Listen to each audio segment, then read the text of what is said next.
Agora eu queria falar um pouco sobre indicadores financeiros e operacionais e basicamente o que que são os indicadores. Eles são como se fossem o termômetro. Então eles servem para avaliar o preço, o risco, a qualidade de um ativo, servem para dar um norte para a gente se aquele fundo ele está indo bem, se ele tem perspectiva de crescimento e se faz sentido a gente investir nele. Então os indicadores eles ajudam a melhorar a nossa tomada de decisão. Então começando aqui pelos indicadores financeiros, tem o IFIX. O que é o IFIX? É o índice que mede os fundos imobiliários, como que eles estão se comportando. Por exemplo, quando a gente quer ver como que a bolsa lá dos Estados Unidos está, a gente puxa o índice S&P 500. Quando a gente quer ver como que a bolsa do Brasil está indo, a gente puxa o Ibovespa. Uma régua para medir como que está sendo o comportamento de determinado grupo de ativos ou de um ativo específico. Depois tem a taxa de administração. Ela nada mais é do que uma taxa que os administradores cobram para gerir todo aquele fundo, porque é eles que escolhem qual shoppings eles vão comprar, eles que escolhem qual galpão logístico eles vão comprar,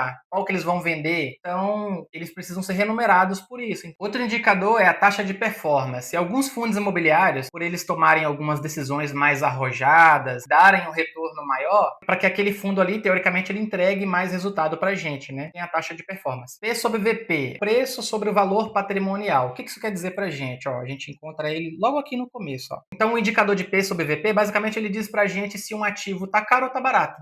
Se tiver acima de 1, quer dizer que ele está sendo negociado acima do preço de que realmente ele vale. Abaixo de 1, quer dizer que ele está sendo negociado um pouco mais abaixo do que aquilo que o mercado acha que ele vale. Então, esse é um indicador para a gente. Nesse caso aqui, ele está sendo negociado a 0,89, ou seja, está um pouco mais barato do que aquilo que o mercado acha que ele custa. Então, nos fundos imobiliários, um P sobre VP abaixo de 1 acaba sendo um indicador interessante para a gente observar. Depois tem o dividend yield, nada mais é do que os dividendos que foram pagos nos últimos meses. Aqui no site, logo no começo, a gente já vê também aqui, ó, esse indicador aqui. Ó. Tem até uma explicação. É um indicador utilizado para relacionar os proventos pagos pelo fundo imobiliário e o preço atual de suas cotas. O dividend yield foi calculado com base no valor bruto dos proventos com a data com entre janeiro de 2025 e janeiro de 2026. Aqui a gente vê que ele pagou 12% de dividendo nos últimos 12 meses, né? Um total aí de 1,20. Se você pegar esse 1,20 e dividir aí pelo preço da cota, que está aproximadamente R$ 9,99, vai dar exatamente os 12% que ele pagou ao ano. Então, se pegar isso aqui e passar para mês, calculadora aqui, 12,01. Então, ele rentabilizou o investidor aí com 0,94% por mês, quase 1% aí. Então, você recebeu de aluguel durante esses 12 meses. Então, o indicador dividend yield ele serve para isso, serve para medir a performance, ou seja, quanto que pagou de dividendo nos últimos 12 meses.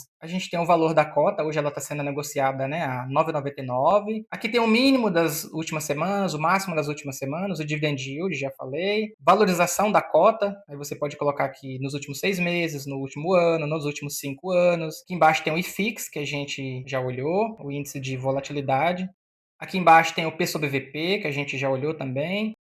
Aqui embaixo tem os dividendos, né, os últimos pagos. Aqui tem um segmento que é uma parte legal, ó. Ele é do segmento de imóveis industriais logísticos. O administrador é a CM Capital Market, público-alvo, que são os investidores em geral. Vindo aqui na parte de dividendos, que é o que nos interessa, né? Porque, como eu falei, o investidor que investe num fundo imobiliário, principalmente esse, que é um galpão logístico, ele quer o quê? Renda passiva. Aqui nos dividendos você pode ver a evolução, ó.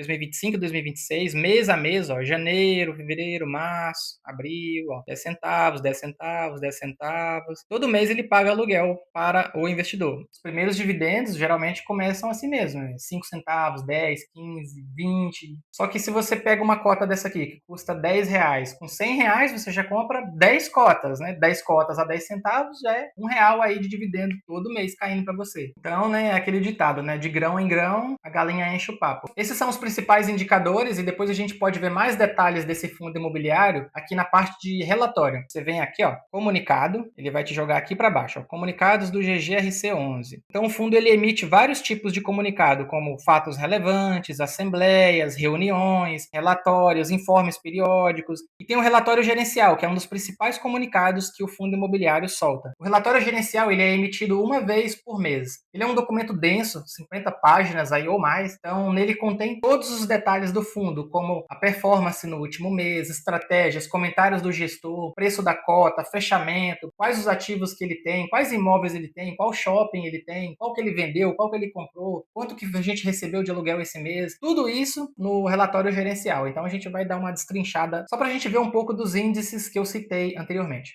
Bom, assim que você abrir ele, já vai estar. Vou até tirar um pouco o zoom aqui, porque é um relatório muito denso, grande.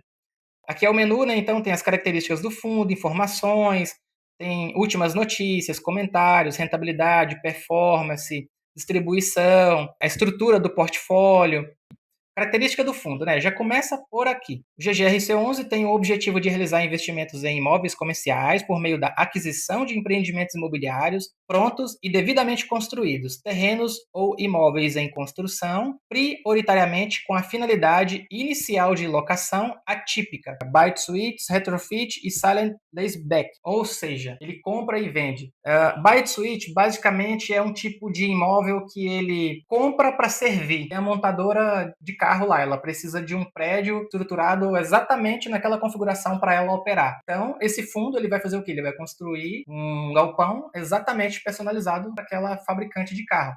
Tem um modelo também retrofit, que basicamente ele pega imóveis e reforma, né? Então ele faz adaptação, reforma, melhoria. E tem também a estratégia sale and leaseback, é onde ele compra um imóvel que já é daquela empresa, né? Ou seja, a empresa chega lá e fala, ó, quero vender o meu galpão aqui. Ela vende para esse fundo imobiliário e depois ela aluga de volta. Por isso que é chamado leaseback. Ele vende e depois ele aluga de volta. Eu já vi isso aqui acontecer. Eu trabalhei numa empresa em que ela fez o quê? A venda do próprio prédio e depois alugou de volta. Estratégia financeira, né? Então, que alguns fundos imobiliários adotam. Depois, a gente vê aqui, ó, que esse fundo imobiliário, ele tem 36 ativos na carteira, 711 mil metros quadrados.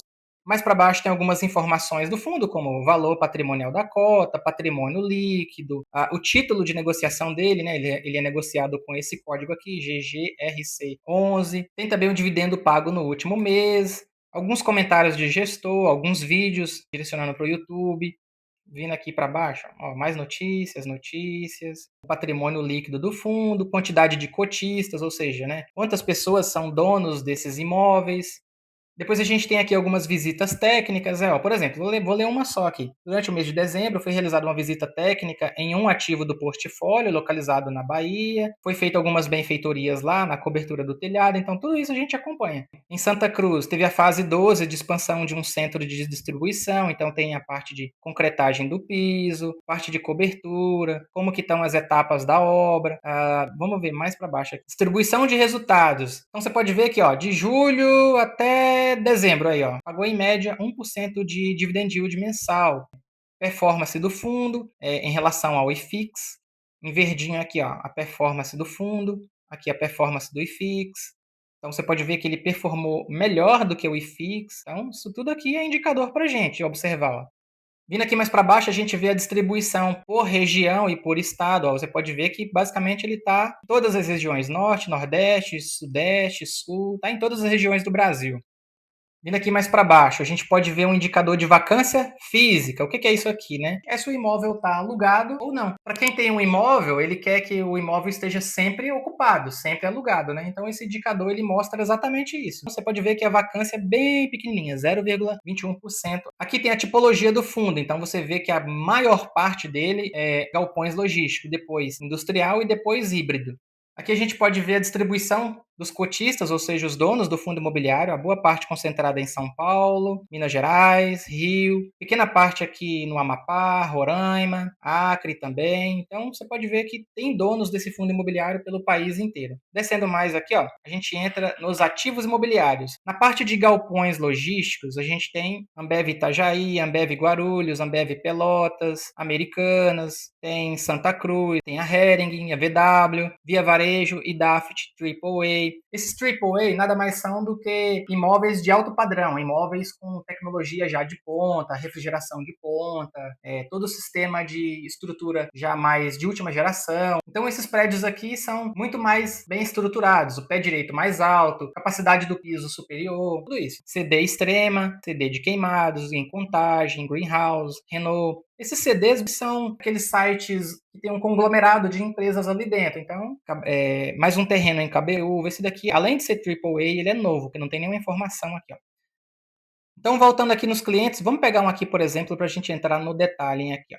A Hering, por exemplo, ó, lá em Anápolis, Goiás. ABL, o que é ABL? Área bruta locável. A gente está falando de 31 mil metros quadrados. Quando que vai vencer esse aluguel? Em janeiro de 2035. Então isso indica o quê? São contratos de longuíssimo prazo. Além de serem clientes também grandes, né? Então o risco de crédito de um cliente desse da calote tende a ser bem baixo. O índice de inadimplência tende a ser bem baixo. Capacidade do piso, né? Então ele aguenta 5 toneladas por metro quadrado, pé direito 12 metros de altura. Descendo aqui, a gente pode ver a localização de alguns clientes, como por exemplo, a Ambev está localizada aqui em Minas, a Daft em Extrema, Lojas Americanas em Uberlândia, Camargo no Tietê, Arlic em Campinas, Ambev em Guarulhos, a VW em Resende no Rio de Janeiro. Localização dos ativos por região também, a gente consegue ver. Então, basicamente, esse é um relatório gerencial completo, onde você consegue ver todas as informações do fundo imobiliário em questão. Nesse caso aqui, o GGRC11, que é um fundo de tijolo focado em logística. Espero ter contribuído de alguma forma. Ficou um pouquinho longo, mas o intuito era realmente entrar no detalhe para ver como que é o relatório gerencial. E observar um pouco os indicadores, eles ajudam muito a gente na tomada de decisão. Se você gostou, deixa o seu like, seu comentário, compartilha aí, diz o que você achou e até o próximo vídeo. Muito obrigado. Tchau!